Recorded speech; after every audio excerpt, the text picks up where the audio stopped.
Hi there, it's me, Jordan Van Haslo. Welcome to Jordan Van Haslo and Friends live on Hot 702.5 FM Las Vegas. Let's get on with the show.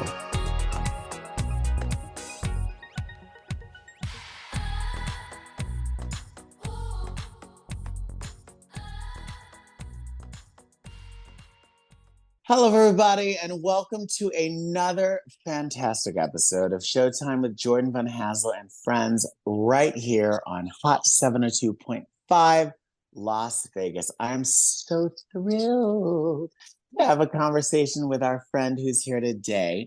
He is a magician, and he has performed on Broadway, privately for many celebrities, politicians, and royalty, and potentates, as well as he's been banned from casinos when his predictions have proved too correct many times. We're definitely going to talk about that. He's also performed for many law enforcement agencies, including members of the Secret Service, the Masai Mara. And he's scheduled, this is the most important thing, he's scheduled to make a rare free to the public performance. And this is like a really, really big thing.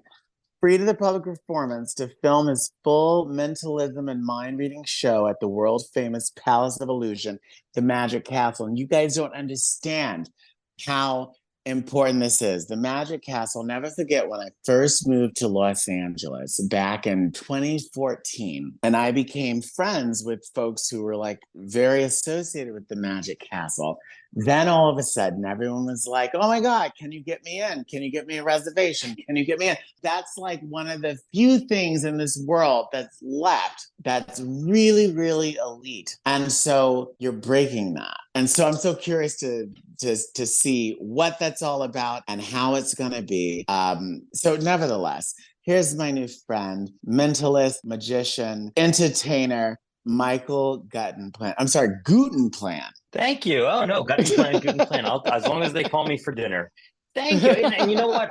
I think the most important title, magician, mentalist, I think the most important one that I have is entertainer. Yeah. Because that's what it's all about, right? It is. You know, I call myself a third generation psychic. My father and my grandfather believe in psychic energy and powers, but they don't do shows. They just trust their intuition and live their life that way. What I've done is I've become an entertainer. I make people smile. I give them an experience that they'll never forget. And that's why I always say entertainer is the most important part of any of those titles. Yeah, totally. Well, so how does that, okay, so let's talk about that. Like, so your father and your grandfather were intuitive. That must have sucked when you were like in high school. Well, they're not as good as you think they'd be. You know, it's an interesting thing. They definitely the empathy and all that kind of stuff, but it's weird things. It's where you put it. So it was never about, we know you're lying. It's lottery numbers, it's intuition in business, it's how you live your life. And I always laugh when people say, well, if you're psychic, why don't you win the lottery? That's not kind of how it works. It's a muscle. And really, the way the muscle works is you trust yourself and you work on the idea of intuition and instinct. And the more you work that muscle, the better you get at it. And I do it on stage and I control the environment. So I'm able to, over the last 23 years, really hone this muscle so that I can do a show. But really, the goal of it, whether it's my father, my grandfather, me, or anybody else, is to be right more than you are wrong with your instinct and intuition. I think when people hear psychic, isn't that kind of like the rule of life, to be right more than you're wrong? It is. And when people, as a magician, in addition to being a third generation psychic, there's a lot of controversy is the term I'll use, where people go, oh, give me a break, psychic, a bunch of baloney. And the truth is, it's just a word. We all have intuition and instinct. We've all picked up the phone knowing who it was before they said hello. Mm-hmm. We've all walked into a building and said, ooh, this does not feel right. I'm getting out of here. And for your listeners in Vegas, we've all walked by a slot machine and went, I don't know why, but this is calling to me. And you put the money in and you win something. I call it psychic intuition. I call it psychic potential. If that rubs you the wrong way, if you say there's no such thing, call it instinct or intuition. It's real. Yeah. It's just varying degrees of realness. And, I do a show with it, but just because it's on a stage doesn't make it any less real. It is real for you, and we've all experienced it, even the biggest skeptics. Yeah. Well, I always think of that as energy, right? It's kind of like Yes. when you meet a person, you can feel their energy and you can know, oh, we're not vibing, or oh my God, our energies are so in connection that we need to know each other. So A I hundred totally percent. understand Yeah. that. I call that the universe. I mean, I believe that the universe, I'm not a God person. I'm not a Jesus loves you, Mohammed loves you, anybody. That's not who I am. I am a universe person. I believe there's energies and forces that we just are not aware of. And I believe the universe, whatever you want to attribute that to, whatever you want to call it, gives you signs. And as you said, energy. And it's our job to pick up on it and listen to it, and when the universe puts a door in front of you and it starts knocking, it's our job to open it and say, come in, what should I do? And you're going to be given the riches and the rewards of the universe if you're able to open your mind and open your heart and accept those opportunities. No, totally. 100%. So when you were a kid and your father is an intuitive, or or whatever what do you call it? Like he's I a mean, your we would father say was. ESP. So it's we would just say psychic energy, psychic powers. Power is not the right word because we do believe everybody has this. We don't think that it's a special thing. We just It's think just that something that we hasn't been necessarily like really explored, and we it's haven't. a, I go back to that muscle thing where we all have it, but we are taught from a very early age. Don't trust your instincts. Don't trust your intuition. The people you should trust are your parents, your teachers, your boss, your Mhm. politicians. Those are the people you trust. And we are taught from an early age to not tell people how we feel, how we think, our intuition. I grew up in an environment where they said, no, no, no, go with your gut. Go with what you think is right. And it goes back to that thing of the goal is to be more right than you are wrong. It's not 100%. I still get it wrong. I still don't listen to myself as much as I should, but it's a muscle. And the more you use it, the stronger it gets. No, I totally get that because we've all done that. Like, God, I should have listened to my gut, or like, I Yep. knew something was off when I met that individual or when I walked into this situation. But again, like you said, we've been taught to train. We've been trained to. Well, this is the parameters around this situation, so you have to go with that because that's what the social more is. Yeah, it's That's really so. bad for authority to let people listen to their instincts. Yeah, totally. So how did you get into entertainment? Like did you always know that this was your path, or were you Oh, like a I tap was dancer born. and you're like, no one's hiring tap dancers, so maybe I should lean into this? You know what? It's funny that you said it. So I was born to be an entertainer. Because you're going to hear this and be like, oh, he really was just picked it for that. I was born to be an entertainer. My mother has a diary that she's kept ever since I was born. And at 3 years old, I'm charging my family 25 cents and not letting them have Thanksgiving dinner until they watch my show. And I did astronomy. I did planetarium shows. I did songs and dances, and they had to pay, no freebies. But there's written records of, every year I would do, anytime I had an audience from like 3 years old on, I did a show. But interestingly enough, as much as I loved magic, and I would do magic shows as a kid, I never really was into it because it was something goofy my grandfather did. Like, he was good enough, but he was still grandpa doing magic tricks. Use your imagination. So I I never was really interested in learning magic until I got to college. I went to Carnegie Mellon in Pittsburgh. They had a magic shop, and Yeah. I bought a trick, and I said, "Oh my God, this is the greatest thing!"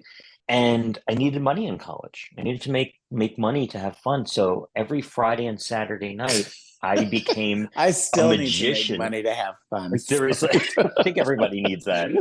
And I got this great thing. I started doing magic at Dave and Buster's in Pittsburgh, and it just kind of snowballed into a fun career. And when you were saying, did you pick this because you needed money? I was doing magic, and I moved out to Los Angeles, let's see, like 15 years ago. And we have, as you were talking about, the Magic Castle. It's the greatest place for magic in the world, and you have the greatest magicians in the world. I can't compete with that. These people have established careers. I was coming in from New York, and I said, what can I do to establish myself? And 6 years ago, 7 years ago at this point, I was on the phone with my grandfather, and I was saying, I'm getting some work, but I'm not getting as much as I'd like, and I have expensive tastes, and this, gig here and there isn't really covering my Louboutin shoes. And my grandfather goes, I'll try to do my impersonation of him. Do the psychic show. And I'm like, what do you want, Poppy? He's like, you're a psychic. I'm a psychic. We're all psychics. Do a show about psychics. And I was like, oh my God, my grandfather has lost it. And I knew that he has ESP or believes in it. I called my father. I'm like, Poppy just went on for half an hour about how he's psychic and I should do a psychic show. And my father's like, yes, I'm psychic. You're psychic. Your grandfather's psychic. Do a psychic show. And I was like, oh my God, third generation psychic. Great tagline. This is it. And as soon as I did that first psychic show, it was a puzzle piece. It was a perfect match. I loved it. I loved giving people, my show is not about my power. My show is really about your power, the audience unlocking their psychic potential. So they come up on stage and I'm the conduit for them having these experiments and having these incredible moments. You can call it magic, you can call it psychic, but it was a natural fit for my energy, my personality. And I've seen a lot of mind reading shows to just say it, they're boring. It is a person on stage giving instructions that lead you to write something down, and the mentalist rips it up and then somehow knows that you wrote down the word pineapple, and the audience goes, well, that was a nice trick. I don't do Right. that. I jump up and down like an idiot wearing my sparkle clothing. I'm like a mixture of Elvis, Elton John, and Liberace, and my audience is laughing and hooting and hollering and having the time of their life, because this should be the time of your life. This should be the most incredible evening of entertainment you'll ever experience. It shouldn't be, you're not in church listening to a pastor. You're in a concert, baby. This is rock and roll. Yeah, I love that. But what I took most out of that is like how it clicked for you. Because you said you went to school in Pittsburgh. So you went to Carnegie Mellon, right? Yes, Were you a yes, I did. theater mate? Like, did you I go there as like, was. I actually just saw a musical in New York, as a matter of fact. And like the whole thing was Carnegie Mellon people, like the people who wrote Oh it, the people. yes, I saw It that was they were doing that. Yeah, and it was because a friend of the like a friend of mine, a friend of the show. She's a Carnegie Mellon person, so I know a lot of Carnegie Mellon people as a result of her. But I was just there, and like it's such a community. What was that like? What was that like? And I'm just curious because I want to get back to where it all clicked for you with regards to the magic show. But just talk to me a little bit about what it was. Where are you from originally? I grew up in New York. I grew up in Long Island, You in grew a up in town Long Island, called right? You said that. I'm Roslyn. so Yes. sorry. So No, you no, grew it's up right. in Long Island and you went to Pittsburgh to go to Well, first they school. sent me to boarding school because I was too much to handle. Oh Uh, no. so- What no, boarding school did you go to? I went to the Berkshire School in Sheffield, Massachusetts. It was the Okay. most incredible place in the world. I love it so much. It was a blessing. It was not an inconvenience in any way. It was the greatest thing that ever happened to me in my entire life. And you were like, I From so don't want to see my parents again so much that I want to go like a state away. And not just a state away, I want to basically go to the Midwest, even though like Pittsburgh is not Oh, quite the Midwest. if I could have went to like China for school, I would have done that. Please get me as far away from them as I can. Uh, Talk to me about further, Carnegie Mellon though, because I'm so yeah. curious because I know so many people. I've met so many people who come from Carnegie Mellon, and it's such a strong. It's like I So feel like it's like a fraternity it almost. If is. you came out We of call it. It's a Carnegie Mellon, mafia. It's a group. Here's the thing. You're only as. It's not the teachers. My teachers were the best, but it's not the teachers. It's the quality of the students around you, because a teacher has to, you know, go to like the slightly above middle level of your peers. So if everybody is the greatest in the world, that's the level they're teaching at. And, within I was there for 5 years. Within my 5 years, you had Leslie Odom Jr., Josh Gad, Megan Hilty, Katie Mixon, Rory O'Malley, Aaron Staten. The list goes on and on and yeah, on of these incredible classmates of mine. and you are forced to catch up to their level. I mean, you can't help it. And some of them, uh, you know, you knew they were going to be stars. You were classmates with them going, boy, this person's a real talent. Um, but I was doing magic, and I was actually a directing major. I wasn't an acting major. And How did that happen? Like, what made you go to school and say, I want to be a like major in theater directing? And were I your directed a parents like, oh my God, why can't you be an well, accountant like your cousin? I my brother is an accountant.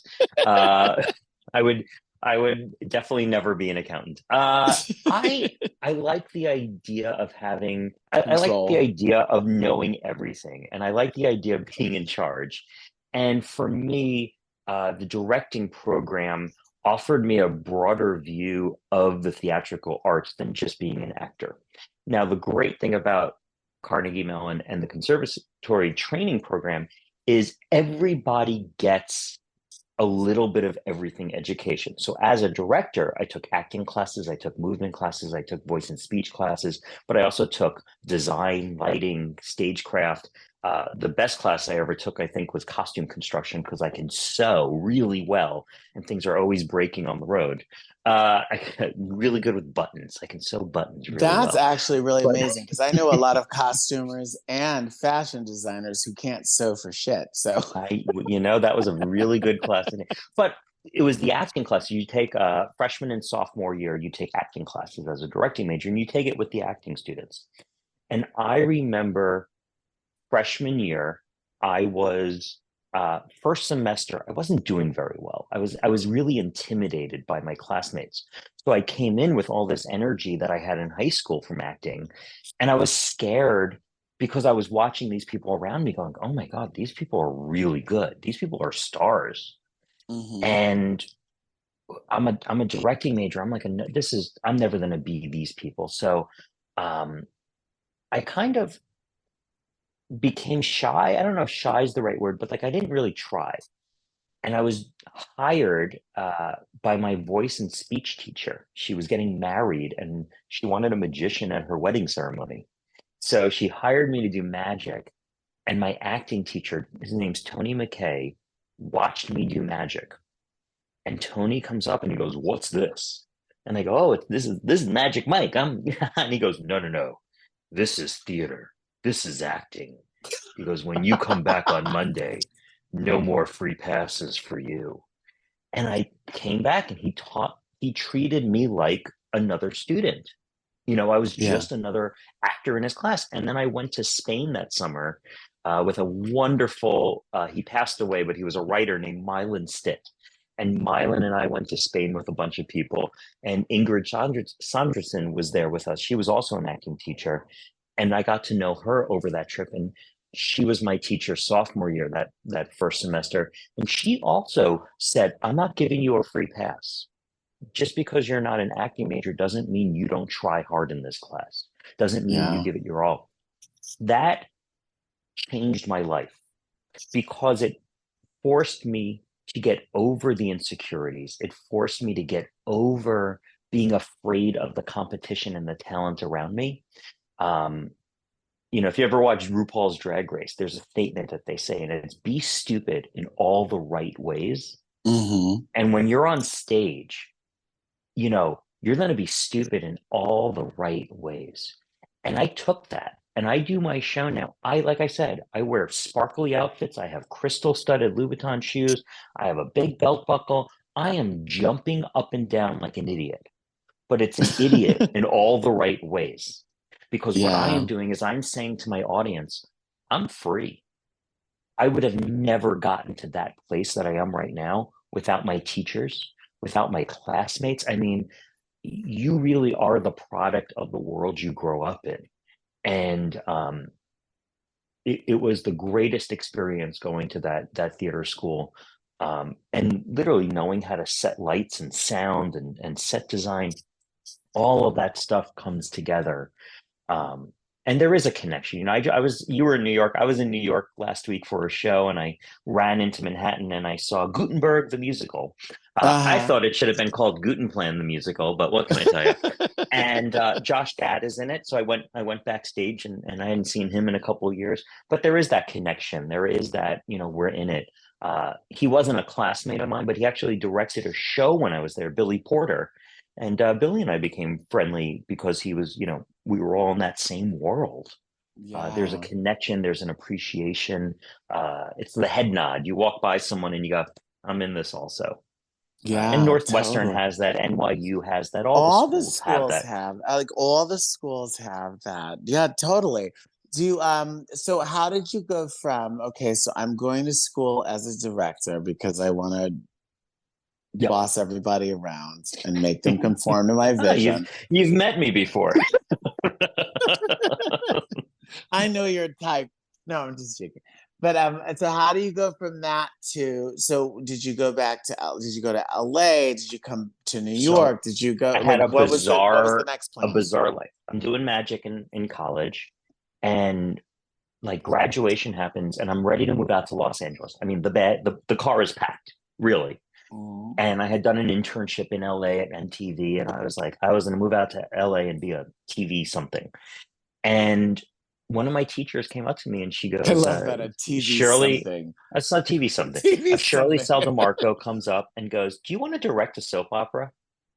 And I went, let me think. Yes. So I changed my plans, moved to New York where my family was, got an apartment on the Upper West Side, and worked for a summer at As the World Turns. Oh my And God. it was like an internship, but I actually got to direct some scenes, and I got paid, and it was just When were you there? Was wonderful. that like the Chris Goutman years? It Was was the Chris? Chris Goutman Oh years. my God. Yes, Okay, Chris so when we get Chris gave me my offline, we my have big to break. talk. I got a bunch of people that you need to know who came from that whole time. I love And it. one friend who came out of the soaps who actually works with Chris Goutman now. They're both professors at NYU. But Oh we my gosh. That is so fun. Yeah, I'll be forever grateful to Chris for giving me that opportunity to learn how to direct multicam, television. But I directed my segments, and Chris called me into his office and he goes kind of like, "Hey, you did a really great job. Good luck with your life." And I'm like, "Wait, I'm not going to get hired and be a famous soap opera director." And he's like, this show's maybe got 2 years left in it. There's a whole world out there. Good luck to you." And it was really important for me to have that. In the moment, I didn't want that. Uh, right. Well, because but at that time, right, like soaps had been around forever, and it's like no one was saying like that soaps were going away too, right? he So it was he like, he saw the writing on the wall. right. And if I would have taken that, I would have worked for maybe 2 years and then been like, now what? Because it's easy to work your way up. It's really hard to work your way down. Mm-hmm. You start out being director of a suburb, that gets canceled in 2 years, and then I move somewhere and I go, "Hey, I'm a director," and they go, "Yeah, like, yeah, sure you are, kid." So looking back, in the moment, it was the worst thing ever. Looking back, it was good for me. It was, again, the universe presenting options. I got a job. I worked at MSNBC for a year. I did a lot of different stuff, and I kind of knew I had to move to Los Angeles if I wanted to be a TV something. I didn't know what it was going to Mm-hmm. be. I knew it was going to be something, and my gut said it's not time yet. I knew, my instinct, my intuition said it's not time to move to Los Angeles yet. So I started doing magic, and I said, I want a New York Times review. I want to get a review in the New York Times. So I booked a theater. I self-funded it. I booked a Theater Row on 42nd Street, the Lion Theater. Mm-hmm. It's like a 100-seat theater. And I did for like a week and a half a magic show. And it was fun and it was goofy. And it was really hard because one night there were three people in the audience and I knew two of them. But, I broke even. I did this Mm-hmm. show for like a week, 2 weeks or whatever, and I broke even. And I remember I was in my mother's, I brought everything back to my mother's house to store it. And she goes, "Boy, you broke even. That's not so bad for a New York City run. What would you need to actually do well to get this New York Times review so you can stop doing magic and get a real job?" And I Well, said, I love. I'm sorry. you Keep know, going. no, go ahead. You love. No, I was just saying. I love that she saw it. You know what I mean? Like she saw it. Like she's like, this is She cool. Like knew I see what you're trying to something. do, and I Yeah. understand that there's something there. So I what do think we need to do to make it what I do we love need that she to, saw it. she did. And for all her faults, and there were many, she's always been my biggest supporter. And I will give her Yeah. that. Um, we I said, I need a publicist. I need someone to get the word out there because if I can get people into the theater, I'll do my job. But I don't know how to get people. That's not what I do for, people think it's easy. Being a publicist is really hard. You have to have Hmm. connections, you have to have all this stuff to get them in. So she goes, I will get the publicist for you, find one. And I left it up to the universe. I said, all right, universe, introduce me to a publicist. And I had went with my friend, that's Kentertainment, Ken Kleiber. Uh, Kenny and I went to I don't know what it was. It was like a after party for Dream Girls, the Actors Fund concert, where Jennifer Hudson was starring before it was right before the movie was about to start production. Uh-huh. And I met this guy. I actually thought he was someone else, and I said, "Boy, I'm such a fan of yours." And I went, "Never mind, I don't know you." And I go, "Who are you?" And he goes, "Hi, I'm Charlie Siegenberg. I'm a publicist." And I said, "Ooh, I need one of those. You're mine now." And Charlie and I had a chat, and he goes, "What do you want?" I said, "I want a New York Times review." And he kind of went like, "Oh boy." So I booked the Lion Theater a second time. I did it for 2 weeks, Christmas and New Year's week. So those 2 weeks, he invited the New York Times, not the theater critic, but like the family fun person. I'm a goofy guy, it wasn't a kids' magic show, but he was smart enough to say, "You're not going to get the best review in the New York Times if we bring in Ben Brentley, but Right. you will get a great review if it's like a what should we do this weekend kind of review." Totally. And I was doing a goofy sawing in half in the show. I would pull someone out of the audience and pretend to saw them in half. And the person I pulled out of the audience freaked out and ran out of the theater the night the critic was there. And Oh this no. person wrote the most wonderful, if it was a stunning, you have to go see this show. He reads minds. He's an old-fashioned magician. He's hilarious. It's so much fun. And it was purposefully, held together with duct tape. I didn't want it to be a glamorous production. It looked like someone was putting up a show. When you do it, when it looks like it's homemade, people are more impressed when it's amazing. Because You it's don't like because it's honest. It's like it's honest. I'm just trying to make this happen. It's not like yeah, totally. I get I that. always say lower the expectations and let me hurdle over them. Uh, Yeah. I don't want to come in. I'm not Siegfried and Roy. I don't want glitter. I don't want an elephant because then you expect that. You go, well, give me something bigger. But if I come Yeah. in and I go, hey, it's me. Let's do a magic show. You're going to go, wow, this was the most incredible thing because your expectations are so low. So I do the show. I get the review. We sell out. I make a ton of money. And now we And start like our new segment, the secrets of my success. secrets of my success. Keep the expectations low. And then I moved to LA, and my mother Mhm. my mother goes, "You got the magic thing out of you. Move to LA, do the thing." And the day I arrived, I drove out here. The day I arrived, the writer's strike started. So I guess that was 10 years or 15 years ago, 16 years ago. Mhm. And my mother goes, "Well, I guess you're doing a magic show." So I booked a theater in LA, and I did a magic show. And by this point, the press, now that I have the New York Times review, the press showed up, and for the most part, gave me really nice. LA Times, all those guys gave me good reviews. And, I made money. And then I said, okay, I did the magic thing. And I worked in Hollywood. I was a TV development assistant. And then I Okay. eventually got promoted and I became a TV development executive. And I was always Where'd you looking. work? I worked at Discovery Communications. I worked at Evolution Film and Tape. I worked at 25/7. So I was all over the place. I was always looking, I was always trying to find the place I was going to succeed. And Yeah. what was ultimately happening is I would pitch an idea. I was in development. I would say, hey, here's the show I think we should make. And when you work for someone else's company, so when it's not yours, they don't really care about you. Their Mhm. only goal is to make money. The smartest TV executive, the smartest business person listens to what you say and goes, let's develop it. Let's try it. What's the worst that can happen? It doesn't go anywhere, right? And you don't do it with everything. You pick and choose. I had a boss, and he's an amazing man. His name's Gary Shapiro, and he was my boss at Discovery. And he would say to me, "That's a stupid idea.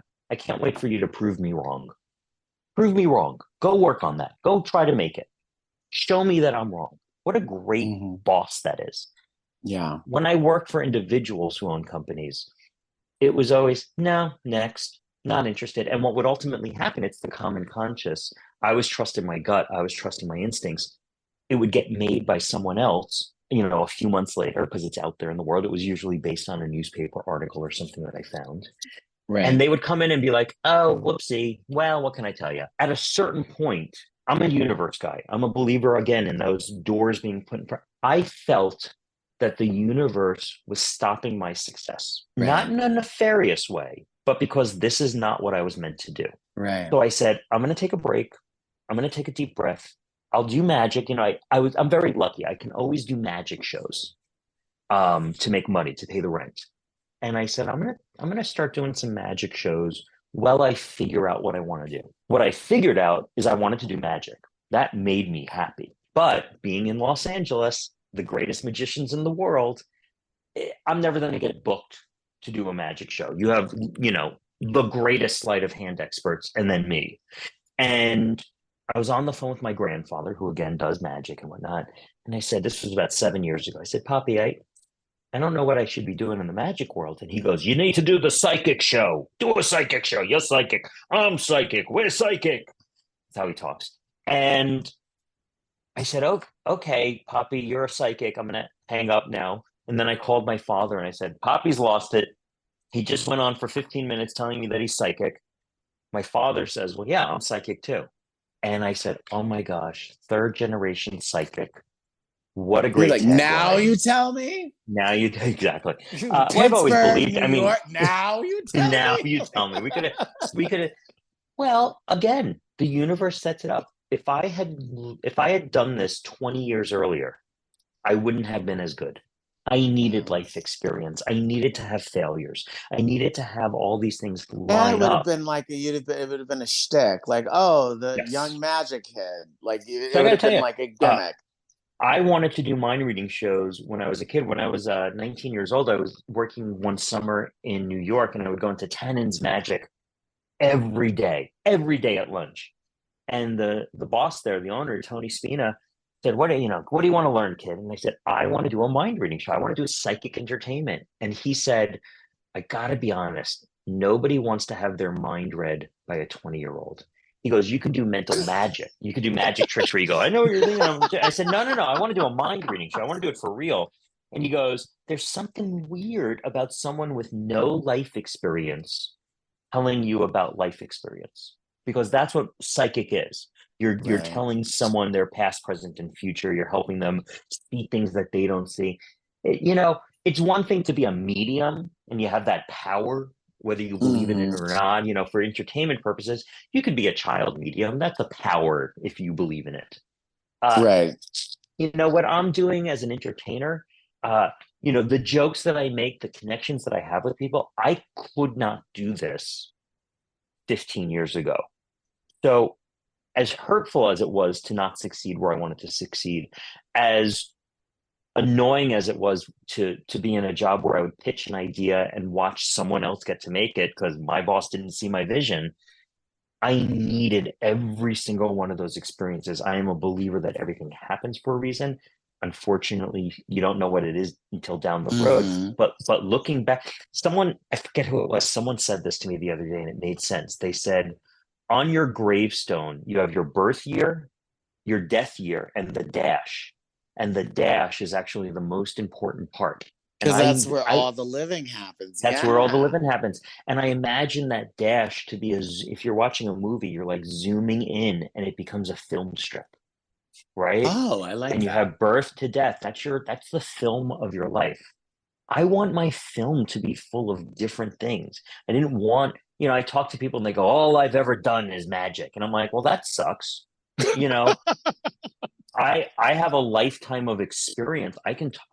when I worked for Discovery, I went everywhere. I met people who raise deer so that they can collect the urine and sell it to hunters to mask their scent. I literally have met everyone. That is the equivalent of finishing the internet when you meet people like that. And I've I've had those moments in my career where I'm talking to someone after a show and they say something or they tell me where they're from and I go, oh, I've been there or I've heard of this or I, and they go, wow, how do you know that? And the only answer I can give is because the universe put me in a position a long time ago for this moment. And I Yeah. remembered it and I kept it. So I do believe everything happened for a reason. I wish I wish I was smarter. I wish I was more empathetic when I was younger. I wish I can take advantage of all the opportunities given to me. Yeah, but that's part But of being young, right? Like that's yeah, what being young is about. Whether they say like youth is wasted on the young, like of it course you is. didn't because you were young. Like I wish I can go back to college and take, different classes. I wish I can go back to my youth when I lived in New York and do different things. But I also lived a really fulfilling, up until this point, great life. If it ends tomorrow, I'm going to be in line to get into heaven, and I'm going to go, what a run! Uh, Yeah. you know, and I love the excitement of life, and I bring that to the stage with me. I, Mhm. it's not an act. My jumping up and down, my excitement for your moments of wonder are real. I'm not pretending to have a good time. And I think part of my success in entertaining, I have a very unique audience. My audience is CEOs, the 1% of the 1%. We call them ultra high net worth families, Mhm. uh, corporate events, Mhm. and country clubs. Basically Uh, all the people who can afford to hire magicians. Correct. And I realized I would not be in my own audience. I Mhm. couldn't afford me. So I'm changing a What's that little. like though? Because I want to ask you about that because like Yeah. I came up in the world of cabaret. I came up as a vocalist. Okay. And that world really doesn't exist anymore outside of, like you said, corporate events or like cruise ship, like it's a very limited place. What's that like to is that do you find it empowering that like you're able to really um like like these are the demographics that want what I have to offer, or is there a part of you that's like screw this, why can't a magician be Beyonce? The answer is yes to both. I love the business of magic and mentalism. So I love that I found a market. Corporate events, a lot of people do. Private events, a lot of people do. But I found this unique market in it. Uh, Mm-hmm. if someone's listening to this in their car in Vegas, it's the private suite for your high rollers where you set up a table because it's $10,000 a hand. Those are the people Mm-hmm. I'm entertaining. Mm-hmm. So I found this really great, unique market, and it's kept me busy. I'm booked most of the year. I like that. I pat myself on the back for that. Yeah. What bothers me is the lack of, and I experience this in the world of TV. It's the lack of vision. It's the idea that someone says, "Oh, our people wouldn't like that. They're too sophisticated." And I go, "Well, who the hell do you think I'm entertaining? That Right. that your people are not going to like that." Um, I pitch myself to a lot of resorts, right? And I'll say, hey, this would make a great, Christmas week, you're full. Wouldn't this be fun to set up one of your conference rooms that you're not using that whole week because nobody's booking a meeting Doing during business, Christmas? right? Why don't you offer your people, charge them $50, $100, and you can do a mind reading show? Oh, I don't think our people would like that. And I go, Mm-hmm. well, I literally entertained sultans, kings, CEOs. Uh, I have entertained people that can buy this property tomorrow. Crazy Mm-hmm. rich Asians. Who do you think you have that's not going to enjoy this? People don't want to work hard. They don't want to think. This sounds like a lot of work. I got to market it. Not interested, kid. But then when someone does go through, you get that success and you kind of go, no, I was right. I was right. So leading us to where I'm going now, I realized I can't be in my own audience. I realized I'm missing an entire demographic for the business, which is everybody else.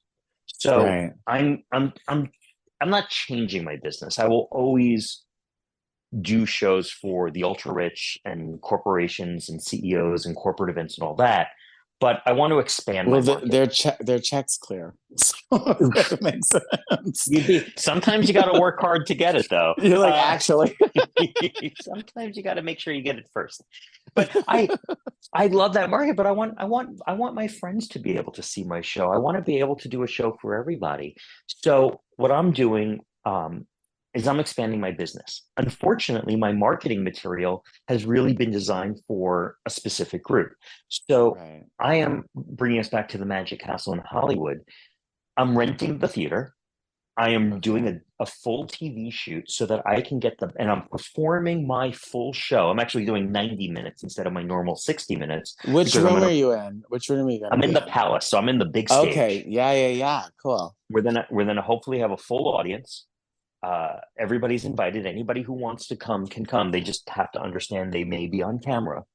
And I've hired an editor, and we are going to create the best quality promotional material of my show so I can say to people, you can have this too.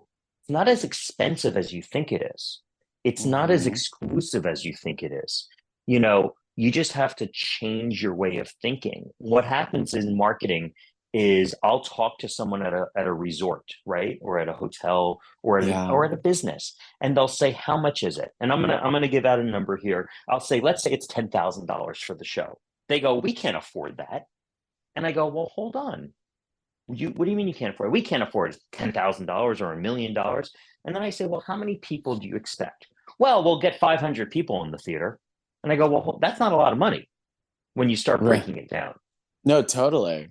You gotta be willing to take a chance to have success in life. Risk gets you reward.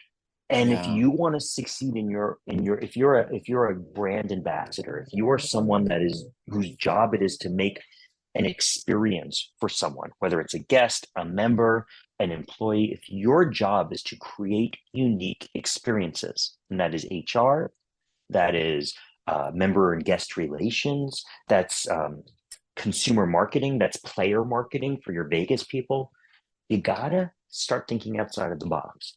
They've already seen the concert. They've already seen the Temptations cover band. They've already gotten their free tickets to the hockey arena. What else is there? Well, why don't you give them a mind reading show? And I don't mean a magic show where the magician does mind reading.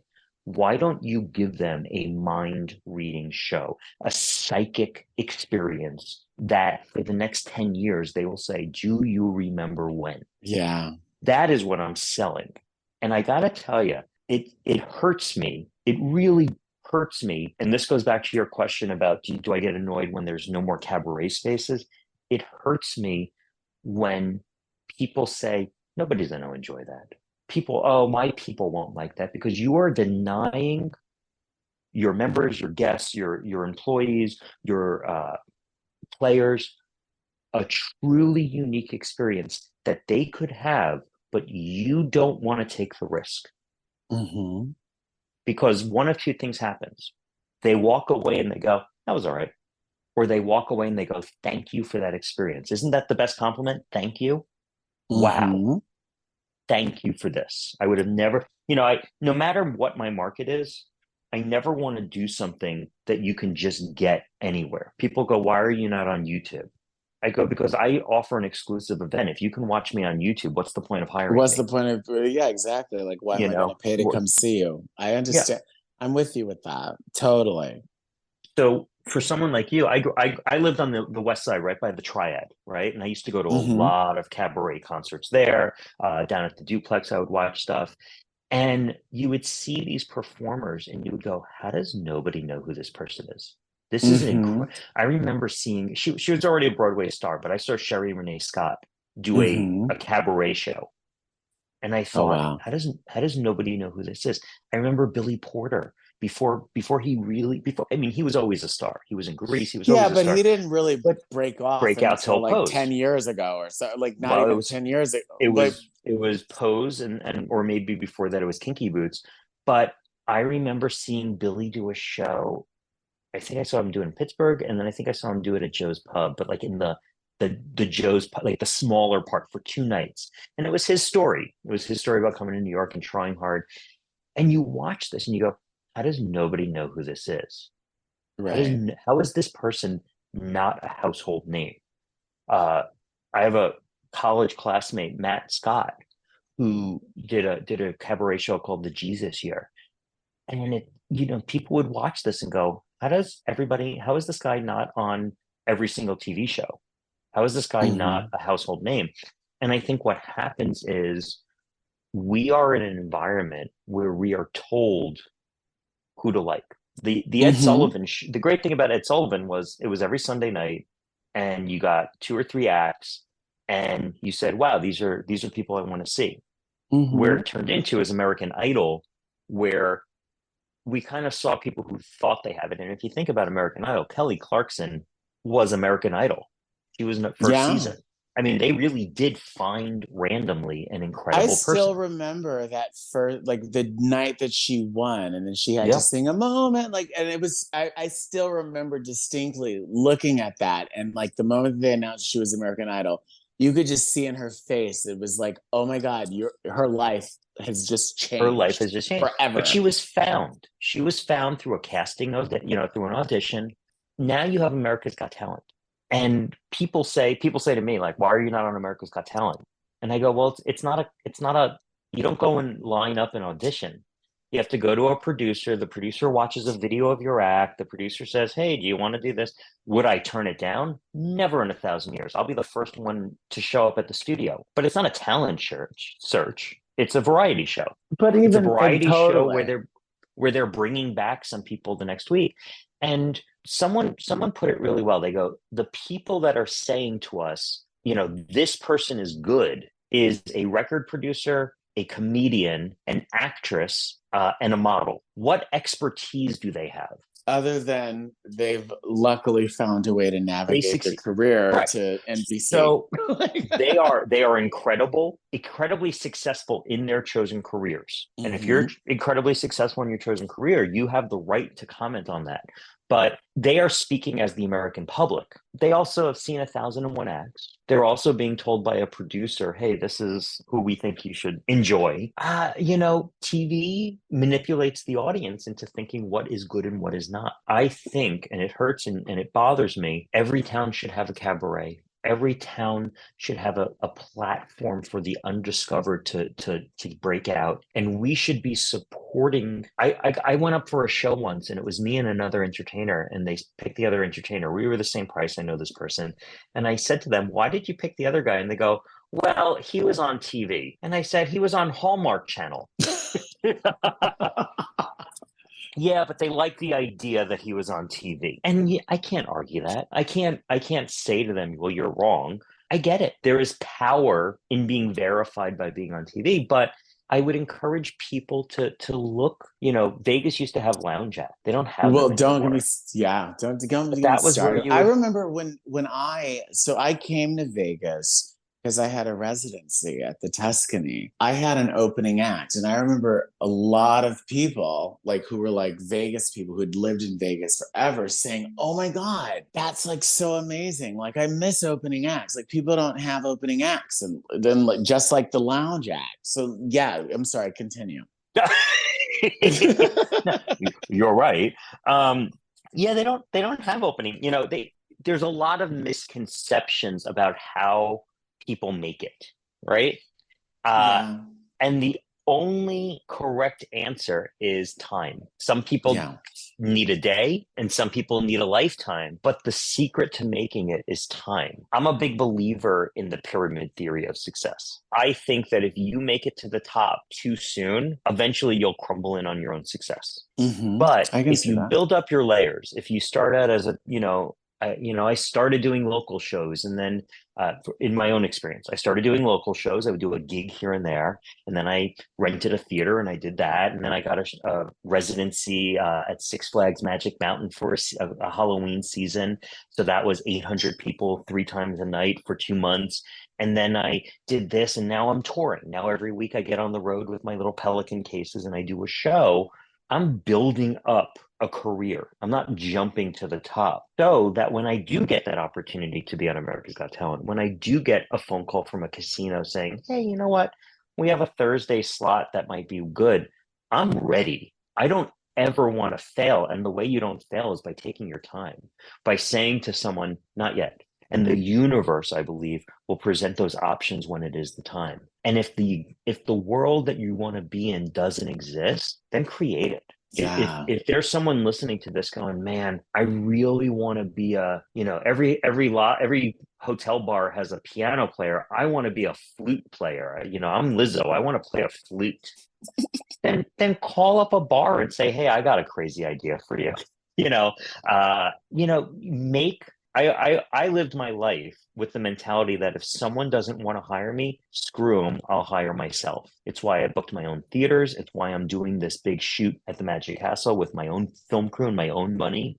This isn't cheap. This is $20,000 of investing in myself to get Yeah. a 3-minute video. I am investing in me because someone else is not hiring me. I will hire myself. If someone else Totally. doesn't see the potential in my show, they're gonna. It's not that they're gonna regret it. They're gonna, But they don't, if because they don't see, if you don't see it, you don't see it. they I got don't to see keep it. I moving on. can't. I can't hold that against them. But I Yeah. also have to acknowledge maybe it is me. Maybe my marketing material isn't as good as it should be. Maybe my website needs to be redone. So what I'm doing is I'm not saying, and I think this is where people get lost in entertainment. They go, nobody sees how great I am. Well, why don't you change how they're seeing you? Right. It's show You business, know, right? It's so all about perception. all about perception. So if I am saying I have a reputation now, I don't really need to work on my video for the 1%. They hear about me through word of mouth. Corporate events, country clubs, they're calling me. If I want to break out to theaters, if I want to break out to resorts and casinos, they're going to watch my video and go, I'm not hiring this guy. So instead of me going, but don't you know how successful and great I am? I'm saying, I understand I need to change so that you can see me in the correct way. So I'm going to Yeah. invest in myself. I'm going to redo it so that it's easy for you to say yes. Yeah. I love So that. yeah, I'm so sorry. so speaking of success, I would like to invite any, this is, it's Halloween. Woo. If you are in Vegas, Ooh. but you happen to be in Los Angeles, you happen to be in Los Angeles, woo, spooky. You happen to be in Los Angeles on November 8th. I would love for you to be my guest at this show. It's at the Magic Castle. We're going to arrive around 11 a.m. The show starts at 11:45. Do It's they have to 90 do the minutes. whole Magic Castle dress code No, situation? because it's a buyout, because it's a daytime shoot, business casual. Okay. It is not a night at the Magic Castle. You're not staying after. You are leaving after my shoot. You don't I'll have to feed go you. home afterwards. You just have to You get the can't hell stay out of the here. Magic Castle. Yeah. Absolutely. It does not give you access to the Magic Castle on another night. I mean, I might, but none of that is happening. You are coming to see a mind reading show that happens to be being filmed at the Magic Castle. The easiest way to do this, send me an email. You can go to my website. It's www.mentalist.show, not .com, not .net, mentalist.show. There's a contact form that goes right to my email. The other way to do it is through social media. Any form of social media that you are on, I have the same handle. It's Amazing Mentalist. If you forget Amazing Mentalist, type in Amazing Men. I pop up first. So So either send me a direct message on Instagram at Amazing Mentalist. You can find me on my website, mentalist.show. Send me a note, say, hey, I would love to come. Please do not just show up because we don't want to have to turn you away, but send me an email. I'll send you all the information that way. If you're listening to this and you're going, oh my gosh, this guy sounds amazing, don't be afraid to reach out and say to someone, what is it going to take to get you at my venue? What is it going to take to have this happen? Because you're going to be surprised how often people are going to be willing to make it work. It may be more than you think it's going to be. It may be harder, but nothing is impossible. All it takes is that initial reach out and that initial risk on your part to say, maybe this is a good idea. Maybe maybe just because I don't like something or don't see the potential in it doesn't mean it's a bad idea. It just means that I'm not the audience, but there is an audience. I think that that's such a wonderful way to end this. It was such a pleasure Oh my to gosh, I get can't believe the acquainted with time you. is done. I'm sad. Oh my God. So thank you all for joining us for another episode. If you are in Los Angeles in the next couple of days, please go and check out Michael Gutenplan at 11 a.m. on, is it Tuesday? November What? 8th. Yes, Tuesday. Tuesday. Yeah, no, Tuesday at the Magic Castle. And we'll see you all, chat with you all later and next week on another episode of Showtime with Jordan Van Hasel and Friends right here on Hot 702.5 Las Vegas.